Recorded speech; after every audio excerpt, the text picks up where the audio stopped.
Nah, tadi ada yang nyogok apa tidak? Sekarang saya tanya, masih ada yang belum krisma di sini? Kalau belum, habis misa ini nanti saya kasih krisma. Saya mengaku sebagai uskup Bogor. Saya krismakan segera. Nah, itu di Katolik ada penggemblengan seperti itu, sehingga kita menjadi umat Katolik yang handal juga. Karena apa? Karena di gereja di luar Katolik, di gereja tertentu, mereka tidak ada persiapan panjang-panjang. Mereka pendek sekali. Yang penting bahwa mereka percaya Yesus Tuhan, langsung dibaptis. Langsung, tanpa banyak persiapan. Maka jangan kaget, mereka suka pindah-pindah. Tidak setia pada satu gereja yang ia pilih. Nah, inilah sebenarnya Injil hari ini mengingatkan kita semua adanya orang-orang tangguh di seputar gereja, karena Yesus sendiri menghendaki adanya persiapan yang keras yang harus dipenuhi sehingga kita semua menjadi murid Yesus, utusan Yesus yang dapat diandalkan.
Dalam nama Bapa dan Putra dan Roh Kudus.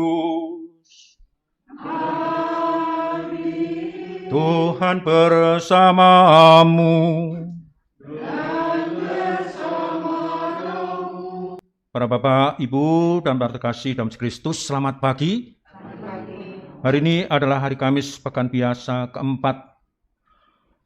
Pemazmur berkata, Tuhan agung dan sangat terpuji di kota Allah kita. Gunungnya yang kudus yang menjulang tinggi menjadi kebanggaan seluruh bumi. Pagi ini di akhir dari Ekaristi dan adorasi kita juga akan mendapatkan berkat lilin Santo Blasius untuk membebaskan kita dari penyakit tenggorokan dan penyakit-penyakit lainnya. Mari kita sejenak ke hati kita akui segala kekurangan dan dosa-dosa kita. Kita mohon ampun pada Tuhan agar layak untuk peristiwa penyelamatan ini. Yesus berpesan kepada mereka supaya mereka jangan membawa apa-apa dalam perjalanan kecuali tongkat. Roti pun tidak boleh dibawa, demikian pula bekal dan uang dalam ikat pinggang. Mereka boleh memakai alas kaki, tetapi tidak boleh memakai dua baju. Sejumlah orang ketika membaca ayat ini, mereka ada yang berkomentar, Romo, Yesus itu memerlukan murid-murid. Yesus itu mengutus para murid. Tapi kok caranya aneh? Tidak hanya aneh, kok sepertinya kejem gitu. Masa mengutus, tapi para murid tidak boleh membawa apa-apa. Tidak boleh membawa tongkat, maksudnya tidak boleh membawa roti, tidak boleh juga membawa bekal atau uang. Mereka boleh memakai alas kaki, tapi tidak boleh memakai dua baju. Aneh banget tuh. Sebenarnya Yesus bukan aneh, nyeleneh itu, tetapi ini semua adalah dalam rangka pembinaan, dalam rangka pembentukan. Kalau orang mengatakan bahwa sebelum orang menjadi utusan, menjadi pekerja, menjadi pewarta yang sesungguhnya, mereka digembleng dulu. Mereka ditaruh di kawah condro di muko, kawah penggemblengan lebih dahulu.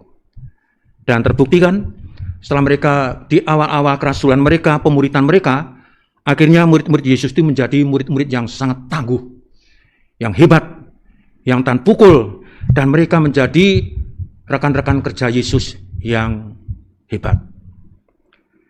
Itu yang terjadi pada pribadi-pribadi para murid dan rasul. Dan sekarang, Bapak Ibu sekalian yang terkasih, kita juga menemukan yang namanya romo-romo yang hebat, romo-romo yang tangguh. Kenapa? Karena di awal pembinaan mereka juga mendapat pengajaran yang demikian keras. Demikian keras. Sekarang saya tanya ini pada Bapak Ibu, Romo Haruno itu termasuk tangguh atau enggak nih? Karena intinya adalah sekian puluhan ribu pastor, bahkan ratusan ribu di muka bumi, umumnya mereka adalah orang-orang tangguh. Karena mereka disiapkan baik-baik. Saya bisa cerita tentang apa yang disiapkan untuk saya di rumah sebelah ini. Saya disiapkan di rumah sebelah ini tahun 75 sampai 77. Yang suasananya kurang lebih seperti ini. Saya masuk ke sini, ya, ke rumah sebelah itu. Begitu masuk, peraturannya keras. Tidak boleh jalan-jalan kemana-mana sembarangan. Kami boleh jalan-jalan hanya kalau Senin sore main bola di Sempur, atau hari Sabtu genap berenang di Mila Kencana. Di luar itu harus izin. Atau kalau kita pun mau jalan-jalan hari Minggu, harus lapor pergi kemana. Ambulasio jalan-jalan kemana. Jadi untuk keluar rumah pun tidak boleh sembarangan. Waktu untuk tidur, itu pun diatur. Boleh tidur adalah kalau sudah doa malam. Biasanya doa malam itu selesai pukul 21. Nah setelah itu siap-siap untuk tidur. Dan sebentar lagi ada yang namanya waktu silensium. Silent. Tidak boleh ada bunyi-bunyian, nggak boleh ngobrol. Bahkan disebutnya adalah silensium magnum. Hening. Lalu tidur. Dan besok pagi ada suara bel yang keras sekali, harus bangun. Mungkin anak zaman seperti itu, umur segitu tidak mudah, tapi begitu. Dan itu dilatih. Lalu ada larang lagi adalah tidak boleh pesan makanan yang khusus. Apa adanya yang siapkan oleh dapur, yaitu makanlah. Dan zamannya saya, makannya sederhana sekali. Ya, makan apa Romo? Ya nasi, orang sini nasi. Ya. Tapi nasinya itu nanti direbus, diguyur air, supaya ngembang gitu, ngembang. Terus ya itu, rasanya hambar. Lalu dikasih sayur paling, toge itu disiram gitu. Terus tempe. Terus maka dari orang-orang sini bilang, mengatakan, makanan orang-orang seminar itu hebat. Sate, sawi dan tempe. Terus itu. Nah, lalu selain daripada itu, di seminari tidak boleh merokok. Tidak boleh merokok. Meskipun ada sekian banyak anak yang sudah masuk ke kebiasaan merokok, tidak boleh merokok. Lalu selain daripada itu, mereka juga tidak boleh pulang ke orang tua, kecuali yang namanya minggu pertama dalam bulan. Intinya ada sekian banyak batasan dalam rangka penggemblengan. Kalau seperti itu bisa lolos, nah ini bisa diharapkan nanti akan jadi romo-romo, biarawan, misionaris handal. Jadi kalau kita menemukan gembala-gembala Katolik yang seperti itu memang dari awal sudah dibentuk untuk mereka menghadapi tantangan yang ada untuk diselesaikan baik-baik. Nah, saya juga menemukan sebenarnya tidak hanya para rasul, para romo yang tangguh, saya menemukan orang-orang Katolik yang jempolan, termasuk yang rajin misa ini. Sekarang datang 4.000 orang ini, orang rajin-rajin ini. Banyak ini. Mengapa orang Katolik itu tangguh-tangguh? Saya tanya, mengapa? Karena untuk menjadi Katolik itu harus belajar paling tidak berapa lama? Setahun. Atau 40 kali tatap muka dengan guru. Kecuali tidak tahu apakah waktu itu ada yang nyogok. Ya, ada yang nyogok enggak? Baru belajar 3-4 bulan kepingin dibaptis. Tapi hasilnya juga enggak benar. Enggak pernah ke gereja mingguan. Gerejanya hanya napas, Natal dan Paskah. Jadi kapal selam, semua jadi kapal selam. Tenggelamnya lama, nongolnya sebentar, tenggelam lagi gitu. Itu yang tidak mutu. Tapi yang bermutu setelah bahkan baptis ikut krisma. Nah, tadi ada yang nyogok apa tidak? Sekarang saya tanya, masih ada yang belum krisma di sini? Kalau belum, habis misa ini nanti saya kasih krisma. Saya mengaku sebagai uskup Bogor. Saya krismakan segera. Nah, itu di Katolik ada penggemblengan seperti itu, sehingga kita menjadi umat Katolik yang handal juga. Karena apa? Karena di gereja di luar Katolik, di gereja tertentu, mereka tidak ada persiapan panjang-panjang. Mereka pendek sekali. Yang penting bahwa mereka percaya Yesus Tuhan, langsung dibaptis. Langsung, tanpa banyak persiapan. Maka jangan kaget, mereka suka pindah-pindah. Tidak setia pada satu gereja yang ia pilih.